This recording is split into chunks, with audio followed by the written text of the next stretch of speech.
Let's do this. The Cult of Hockey podcast by the faithful and for the faithful. I'm David Staples of the Edmonton Journal, and I'm here today with Bruce McCurdy. Hey, Bruce. How you doing? Hey, David. How you doing tonight? I'm doing okay. How are you doing? I'm all right. I'm all right. A little unhappy, but upset. Yeah. The Oilers went at a 3-2 lead against the Lightning in Tampa. Going into the third, came away with nothing. Had a 3-2 lead in Edmonton against Tampa. Going into the third, came away with nothing. Yeah. Like, at least get a point. If you give up a tying goal, don't. Yeah, it was a very, very frustrating third period, obviously. Awesome. And the Oilers didn't, as much as they outshot Tampa this game, they kind of deserve to lose. And I think, and we'll get into that, into how weird that is. Even though I say that, Bruce, even though, okay, the grade A shots were 31 for the Oilers. I mean, we've only seen 30 grade A shots in all the years we've been doing this, like less than 5 times. And so 31 for the Oilers, and Tampa Bay had just 14. The Oilers had 16 5-alarm shots. That's a subset of the most dangerous chances that go in 33% of the time. And Tampa just had 7 of those. When we work that out, so the remaining grade A shots that aren't 5-alarm shots go in about 20% of the time on average. If they're just grade A shots in total, it's about 25%. But so the expected goals for the Oilers was, according to our count, 8.28 goals were expected on that number of grade A shots. 8.28 goals. It's enough to win 2 games. Yeah. And Tampa's was 3.22. So there was a difference, obviously, in goaltending, Bruce, tonight. There was a big difference in goaltending. Andre Vasilevskiy put on a virtuoso, absolutely brilliant clinic in net minding. And he was fantastic. He was just so brilliant. Oh, he was great. Yeah. I was almost tempted to name him my good thing. Yeah, I mean, yeah. So what is your, this is our 2 good things, 2 bad things, 2 numbers, and 1 Conundrum podcast. What's your good thing, Bruce? Right. Okay. My good thing is the Oilers come back in middle frame, and specifically the power play goal that tied it 2-2. Yes. And this was the power play. This is the one that McDavid scored from directly in front. But it was at the end of a absolutely tremendous, I think it was a 50-second power play in which the Oilers generated 4 5-alarm shots in a row. One at 13:05 from McDavid right in front, set up by Draisaitl. Another one 3 seconds later from Draisaitl, set up by McDavid. Another one 15 seconds later from Draisaitl, set up by McDavid. On 2 of the 3, you noted in the margins of our scoring chance document, how did he not score? Like, it seemed like it was a sure goal, and somehow Vasilevskiy came up with. I mean, one of them was one of the Draisaitl shots was a executioner's shot, and he just fired it on net. And somehow Vazzy got over there, and the McDavid one was from like 6 feet right in front of the net, and he did not miss. And then finally, they had sort of a 50-50 puck off the face-off, and they chipped. Sergachev tried to chip the puck out of danger, and he basically chipped it right in front of the net to McDavid, and he just kind of whacked it in before Vasilevskiy could get even ready for the shot.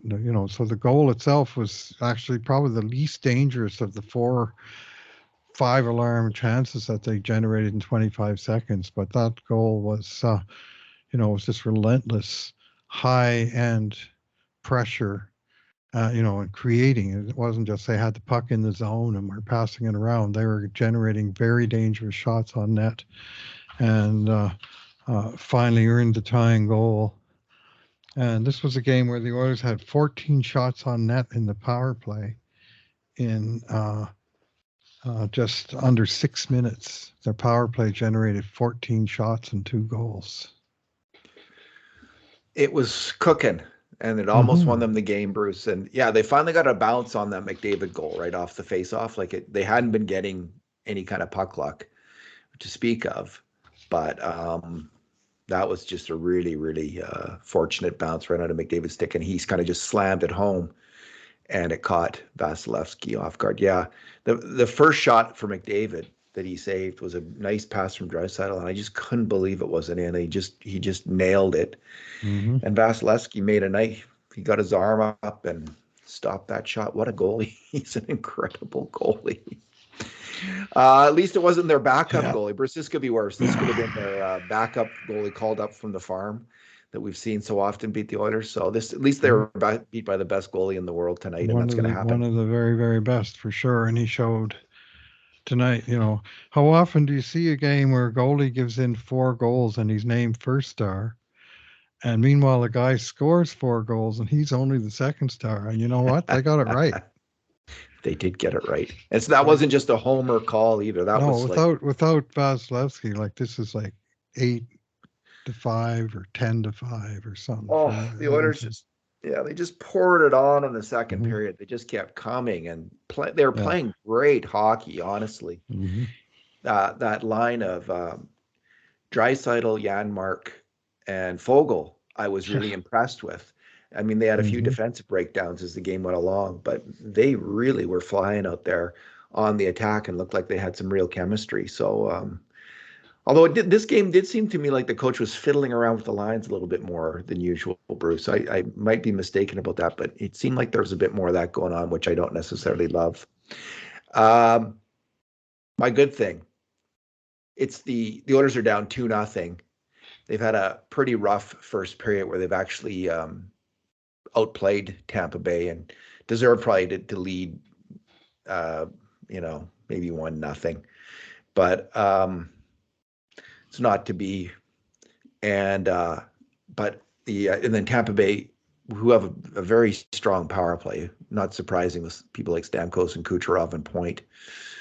They come out there for their power play, and it's just a fantastic play by the Oilers. I think in the defensive end, it starts off with Derek Ryan tipping the puck, tipping a pass. It looked like it might be a battle won. Anyway, he does pick up the puck in the Oilers zone after it's lost by Tampa Bay. And Ryan then makes a very nice initial pass out of the zone to Nugent Hopkins, who then proceeds to make an even better pass through the center of the ice to a breaking Darnell Nurse, who has made an even better play by recognizing the situation and joining the rush. And he's shown some remarkable good judgment in recent games about when to join the rush and when not to join the rush, is what I would say about Nurse. And then Nurse tops it all off by making an absolutely spectacular strike on net where he puts it against the grain on the goal. He's going one way and he kind of shoots it back the other direction and beats Vasilevskiy, which is the only way you're going to beat that guy, with a very sneaky, tricky, brilliant shot, which is what Darnell Nurse executed. So I thought Darnell Nurse was strong all game long, Bruce. I mean, he was a culprit on one of the goals against, it was a fast, difficult play though for him on that one. So I think he was one of the best Oilers. There was lots of Oilers though who played well. This is going to be a difficult game for Kurt Levens to grade because so many Oilers, in many ways, this was a dominant Oilers performance. And the difference, frankly, was goaltending. And so Kurt, if you give it a lot of high marks, people are going to say, how can you give out so many high marks in a low game? Well, you do that by grading the process of the game, not by, and understanding, on the bad plays that did happen against your team, who's at fault on them. It's not everybody. So, and we'll get into that now with our bad things, which we'll do 2 of each. Bruce, what's your first bad thing? Yeah. Well, I got to go with that 4-3 goal in the third period where Tampa has, against the flow of play, they've scored a tying goal, and it was just, a terrific play by Stamkos to whack that puck out of the air and somehow get it right in the short side post. And it's just one of those things. and it's 3-3, and uh, the Oilers were pushing a little bit too hard, I thought. And this league, you gotta play the percentages. Kill the You know, game. Get kill the in point. some extent, kill the game. Anyway, there was one rush earlier where Cody Ceci, who hasn't scored a goal in like 150 games or something now, and he's like 5 feet in front of the Tampa net trying to score, and the puck gets behind him, and Kucherov goes down on it. I think it was a 2-on-1. They didn't score that time, thankfully. And I'm thinking, what are you doing? Like, stay within yourselves. So anyway, it's 3-3 with like 7 minutes left, and the next one's going to be the decider. And Sergachev checked the puck off of Draisaitl in the Tampa Bay zone, uh, but they break out of the zone, and it's more or less a routine rush. And Kucherov, who frankly did not have a good game, uh, came up the. He didn't. He was very unnoticeable for most of this game, and but he came up the middle of the ice like against Cody Ceci 1-on-1, and Ceci seemed to be in good position except for two little tiny problems. He never touched Kucherov, and he never touched the puck. And Kucherov just kind of slithered around him and got the puck in behind him, and Ceci still didn't like engage his stick or do any of the things defensemen need to do. And then Stu Skinner with Kucherov reaching for a puck that he's never going to possibly be able to shoot, decides down on his knees that he's going to flick his stick out and try and check the puck away. And at that moment, Kucherov tucks his puck under Skinner's stick right through the knees, which are no longer have a stick in front of him.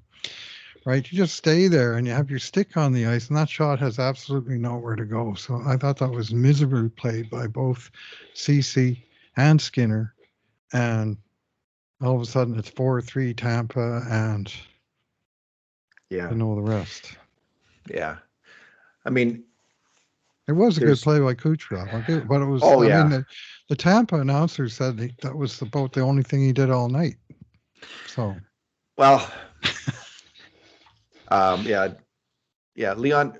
I mean, Leon gives over the puck, and Janmark had a chance at that point too to slow down that rush, and he lost the battle.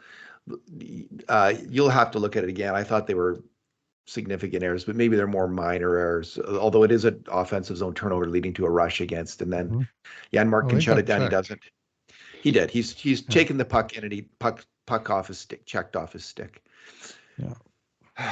Anyway, CC, you're right, but really, it's all, to me, it's like, and this is the difference between Skinner and Vasilevskiy, and I'm going to get to it on the tying goal, the third goal from Tampa. Skinner's decision making and his play, knocking down passes and cutting out passes and knowing when to move, when not to move, is not at nearly the same level as Vasilevskiy's. And that's, Vasilevskiy all game long, Bruce, was cutting out passes and poke checking the puck at the right moment off of players trying to cut through the slot. He was outguessing them, outthinking them, and outplaying them with stick play. Outside of making saves, the shot blocking, he was taking away chances and taking away scoring opportunities, taking away shots. He took out Hyman on a breakaway once by stick play. And here's Skinner, same opportunity to do the same thing. And what does he do? David too. Totally blows it. He just blew it. And it was a really rough goal against. I'll just go to the this is kind of out of chronological order, but the third goal, because I think the same thing happened on that play. It's pretty much a nothing play behind the net. There's two Oilers down low defending two players, and Leon's coming down to help. And suddenly there's a pass out front of the net, and it goes right through the crease, right through Skinner's crease. And he fails to block it out. He gets a piece of it. So now it doesn't go to who it's expected to go to. Connor Brown's covering that player, but it goes to the other side to I can't remember who got the shot. I think a point man moving in got a shot on net, and then Stamkos put in the rebound. So again, if Skinner makes that play, or Leon's able to cut that pass out before it happens, react to it a little quicker. There's no play. There's no goal. There's no initial shot. So there's no rebound. So there's no opportunity for Stamkos to make his brilliant play and score. And that failure to cut out that initial pass from behind the net, which was just, I just feel it was like, you could say it's one of those things that happen, but it's one of those things you can't have happen. A clear pass like that into the slot. You shouldn't have that happen, and it did. And that's why they got that goal. Yeah. Yeah. Well, you talk about Skinner's work with his stick. And I mean, we mentioned on both the two goals that we just discussed, the missed inability to cut out the pass, and then the mistimed attempt to make a poke check, which wound up going right through him and into the net. Well, here's a stat for you from tonight's game. Giveaways. Most on either team, 4 by Stuart Skinner. Vasilevskiy, none. Mind you, Vasilevskiy didn't have that many chances to handle the puck, only about 1,000. We're not happy with Stu Skinner tonight, Bruce. We are not. Well, no, Skinner. I'm not. I think the big performance at the other end psyched him out, and that's just a wild ass guess on my part. But I think he heaped pressure on himself, seeing all those saves happening at the other end, and he just did not rise to the occasion. You know what? That's not a bad thought actually in the third period, because he just wasn't. I just had a bad feeling going into the third. I mean, with these Oilers, let's face it, ever since the Anaheim game years ago, 6-7 years ago, when they gave up, what was it, 3-4 goals in the last 2 or 3 minutes? 3 6-on-5 goals in the last 4 minutes. I've just never had confidence in the Oilers to shut down a game. It's always haunted me. And there's been so many other games like that. There was years where one of the big problems with the Oilers losing was they couldn't shut down other teams in the third period. And it still comes back to haunt them right now. Their game management sometimes isn't great, and sometimes their goaltending isn't great. And tonight it was a little bit of both. I think there was more urgency was needed on that particular play, the tying goal, to stop that play from happening. Honestly, it just was a little bit lackadaisical, the whole scene, and that's why it went in. Bruce, your second bad thing is? I'm going to go with the 5-3. And this is what stands up to be the game-winning goal. Yeah. And really, third goal of pretty ugly from a defensive point of view on all of them. And this one was more ugly from a goaltending point of view. It's an elite sniper, I will grant you, but he's like officially 49 feet from the net, way out just inside the blue line.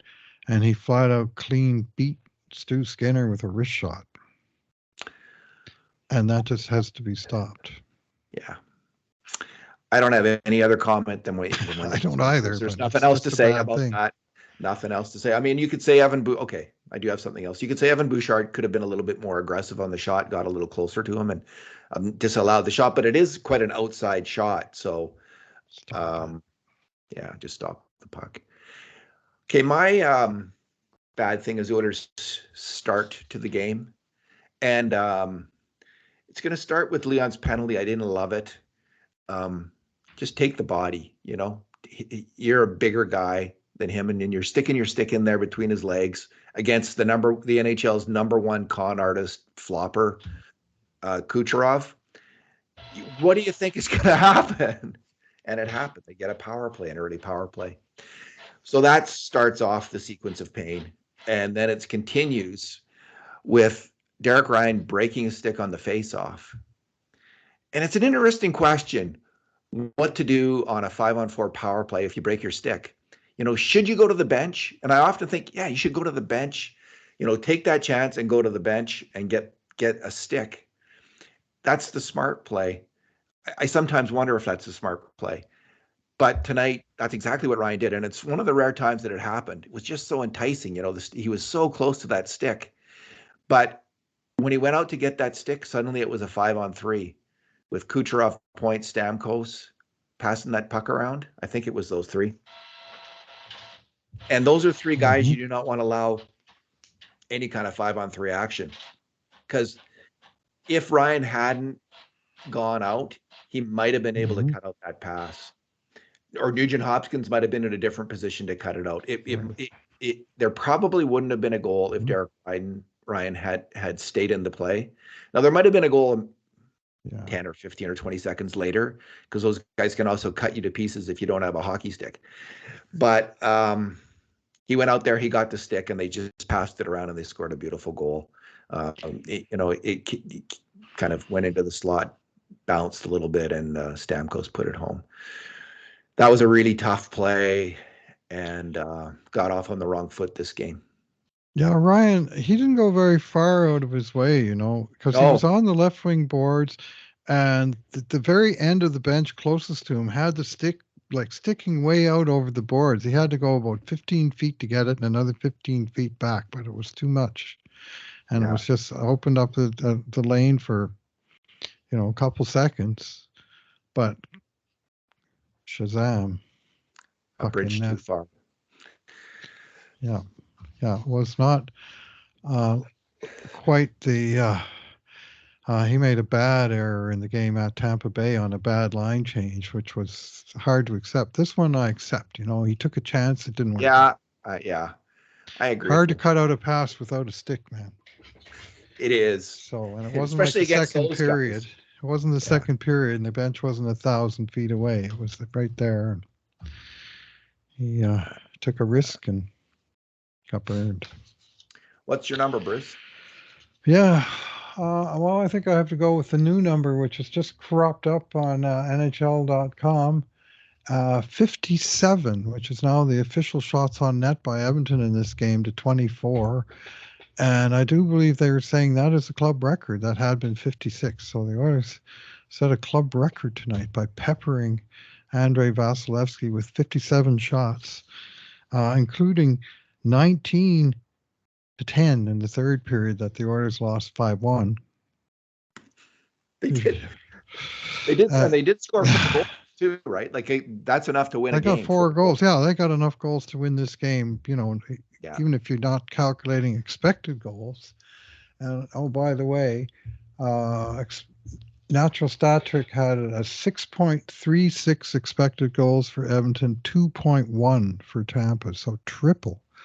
Tampa should have got about 2 goals based on their shots, and they got 5, plus, of course, the empty netters, which we won't blame Skinner for them. But 5 plus, you're right, 5. Two empty netters. Yeah, I wasn't too thrilled with Knobloch after they made it 5-4, pulling Skinner right off the face-off when there's still 2.5 minutes left, and you only need 1 goal. Maybe. I disagree a little bit there. You would pull him immediately off the face-off and just keep going. Okay. Yeah. I think that the hockey analytics people looked at this and just about the need to pull your goalie early, get him off the ice, and try to win. Yeah. I'm okay with it. Which face-off? You're saying that the Oilers have center ice face-off right after the goal, and Skinner went right back off within seconds. I'm okay with it. I just think you got to go for it. So go for it. My number is 17.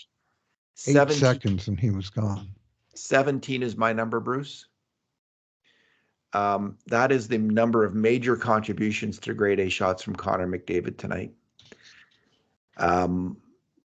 7 at even strength and 10 on the power play. He was attacking like a madman, and he was unlucky not to have 3 or 4 or 5 points tonight. He ended up with 2. That's how the cookie crumbles. I mean, they just kept firing away, grinding away. And you know what? They scored enough to win. Going into the third period, 3-2, they should have won, and they just couldn't come up with the defensive intensity to win this game, and the goaltending to win this game. So in that way, they deserve to lose it. Even with that shot count, they deserve to lose this game. Bruce, Conundrum, or what was your number again? 57. 57. Oh, okay, that was your number. The number of shots. So, all right, Bruce. The conundrum is Sunday's game. Who should start in net? Calvin Pickard who had a pretty solid, darn tootin' game last game, or Stuart Skinner, who really didn't. Right. Who do you think should start and who do you think will start? Because it's often Yeah. two different things. Yeah. Well, Pickard, he played already Florida once this year, and he lost. Oilers lost that game 5-3 with an empty netter. Yeah, Seems like every game they lose, they give up an empty netter. Tonight, two of them. yeah, But it was 4-3, and he had one kind of not good goal, and otherwise he had a pretty strong game, I thought. Skinner, like they asked Knobloch after tonight's game, was Skinner tired? And I'm thinking, well, geez, Pickard played Sunday. He had Sunday off. He played Tuesday, and he faced like 9 shots in the last 2 periods. He shouldn't be too tired from playing that one game. yeah. So I don't think tired is the reason, but Sunday, maybe, this Saturday coming up, that would be 3 in a row. And maybe that's the time to do the switcheroo. I mean, I'm sure they're thinking we have a 3-game road trip, and Skinner will start 2 of them, and Pickard will start one of the back-to-back. Do we want to give them 2 each because there's only four left now before Christmas? Do we want to give them 2 each, or do we want to give 3 and 1? Well, I'm almost sort of leaning to 2 each at this moment in time, but I suspect the coach will throw down the gauntlet and say, we're going to give you a chance to make that game an unhappy memory in the past tense by giving you a chance to go out and win this game. That's what I think will happen. And what I would do would be I would mull it over for about 47 hours and 58 minutes before next game starts. I suspect they will go with Skinner too for that Mhm. reason, to give him a chance.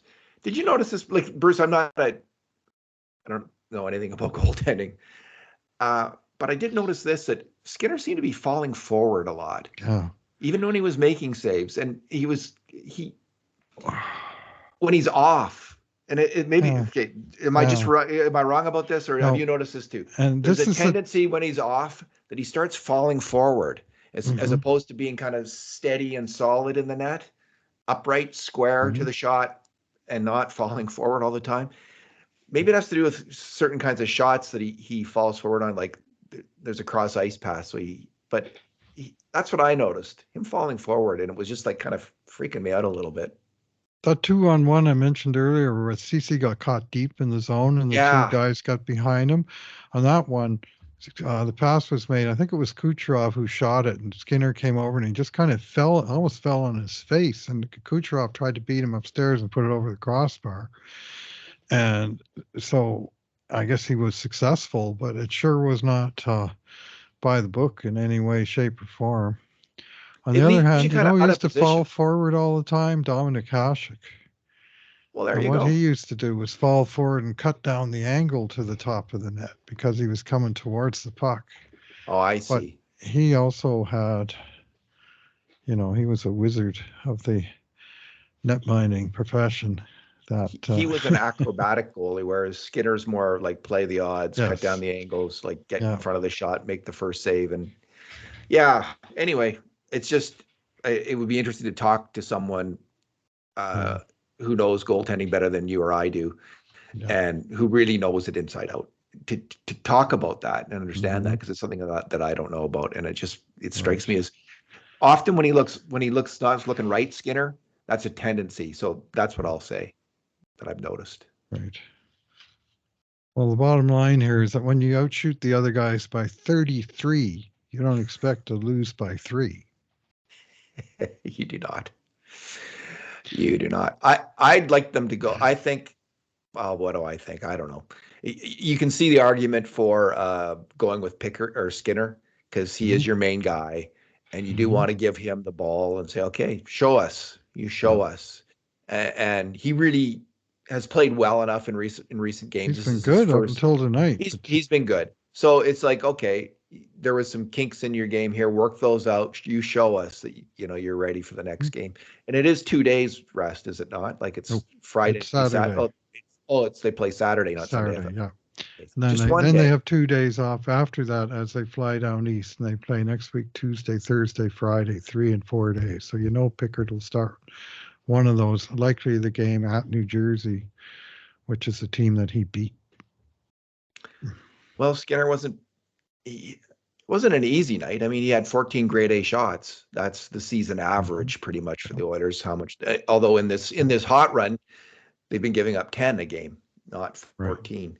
Yes. So it's more the traffic, or it's more shots than he's been getting, and more difficult shots than he's been getting it well. I mean, we did have our count was the expected goals was, I think, 3.22 against for expected against the Oilers tonight. So that was a pretty heavy night for him as well. Mhm. Yeah, the coach, well, he's got to get it right. It's his job on the line. Yeah. It's not ours. Leave it to Yeah, he him. was pretty upbeat. I was hearing his post-game comments, and he said we did a lot more right than wrong. He's He correct. doesn't agree with you that they deserve to lose. Oh, But he well. also was a little sympathetic towards Skinner and saying, it wasn't his night, but, he's been good for us. And he came up with a big stop late in the second, which is true, to keep the game 3-2 in the late going of the second period. But they just he did. could not. And early in the third, he came settle up it with down. a big stop too. Huge save. It was 16. Derek Ryan was late on a back check, and was it Asimov who moved into the slot? Someone moved into the slot, took a really on a 3-on-2, and took a really wicked slot shot about 3.5 minutes into the third period, and Skinner made a big save, and that was Esamont. Yeah, Esamont. That was Yeah. one moment that I thought, oh well, maybe they are going to do this, because he hadn't looked right in the net to me, but he did look good on that shot. So, but not to be. And the coach, Bruce, the coach has a different job than we have. I mean, our job is we're fans, and we sit here and we talk like fans talk, and we're not trying to manipulate the players. We're not trying to build them up or tear them down psychologically. We don't expect them to listen to this, and we don't expect them. We don't. It's not our job to motivate them in any way. It's the coach's job in his comments to carefully pick his words with the thought of future performance in mind. And I don't expect him to be honest. And it's not his job to be anything except thinking about what are the comments that he can make in that moment that will help his team win the next game. So if he's building up Skinner and building up the team, I don't mind that at all. I don't take it as what he really thinks. Right. If he was to sit there in the watching the video with the other coaches, and they were talking about, okay, what happened technically on that play? What was the breakdown? Who made the mistake? You'd hear something else. But he's putting out a message to the players every time he talks, and a message to the fans on some level as well, but mainly to the players. That's who he's talking to. So he's got to be cagey and wise and motivating in his commentary, where what we're supposed to do is just to tell it as we see it, while being as fair and accurate as possible. Right. Yeah, well, they also asked him about Draisaitl and where he should be playing, and he said that tonight in this game, he said he liked the line with Vogel and Janmark with Draisaitl. He thought they outplayed the other guys. He thought they created plenty, and he said this is one of those games. He says if you look at the plus minus sheet at the end of the game, it just doesn't square with the way the play was going, or words to that effect. And in fact, the Oilers had 16 minus players and 2 that broke even, and they lost the 5-on-5 portion of this game 4-0. I couldn't even score one 5-on-5 goal in this game. But that line, they had 8-3 in shots, they had 6-2 in high danger chances, and 0-1 in goals. They couldn't get one past That's right. Vasilevskiy, and of the 3 shots they allowed, one of them went in the net. We had that line creating 7 grade A shots between those 3 players. They just were coming close to scoring. And I really like that line. I mean, Janmark is so good. He's very good with the puck, creating with the puck, and he's smart defensively. Fogel is a hardworking guy who goes to the net and can stick handle, and he's getting better on the attack. His skill level seems to be rising.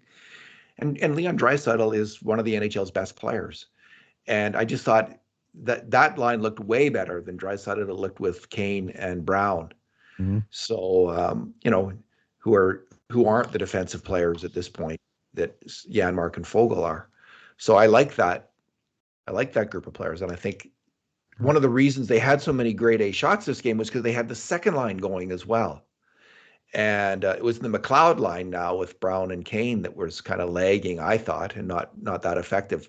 Kane and Brown aren't really that effective right now in this little stretch of play. Although I thought Brown was coming on a little bit in this game. He seemed to be moving better, is what I would say. Sure gets a lot of heat. Which anyway, we've talked about that before, so we won't talk Ryan about McLeod was the one forward who didn't generate a single shot on net. I didn't like his game. The Oilers have 57. Yeah, I thought he was not. Let's see. He didn't get. He was just kind of a nothing player. Like according to our work, he didn't create any grade A shots, and he made a mistake on one against. So he wasn't terrible defensively, but he was a culprit on the second goal against, where he didn't cover anyone in front of the net. He didn't win any battles, and he was part of the kind of. That was another. There was some lackadaisical play on that goal as well, a lack of intensity, and it cost them on the second goal of the game. Final comments? Well, you're not going to see too many games like that. I don't want to see too many more. That was very, very frustrating. Even as the Oilers came back and seemed to take command of it, their ability to close it out was just as dreadful in Edmonton as it had been in Tampa Bay. And this is twice they've scored 4 goals on that team and come away with nothing. And it just, it's like they didn't learn a thing from the game in Tampa last month. And that's frustrating. Yeah. And credit to Tampa. Obviously, they're a great team with a great history. But right now, they're on the way down and Edmonton's on the way up. You shouldn't let that happen twice. Indeed. Hedman didn't play, eh? No. They were missing their top defenseman. Yeah. The game in Tampa, Vasilevskiy didn't play. They were missing their top goalie. Ish. Yeah. All right. Well. They missed Hedman tonight. But, they did. Vasilevskiy sure did. Covered off for a few mistakes. Yeah. So we can enjoy that. We saw one of the great goalies of the world put on a show, right? If this was Tretiak, we'd all be raving about him, right? So. Guess so. Just hope he never does that against Team Canada. Yeah. All right. Thanks, Bruce. Thanks for talking tonight. Yeah. Thanks for listening, everyone. And in the meantime, and in between times, this has been another edition of the Cult of Hockey podcast.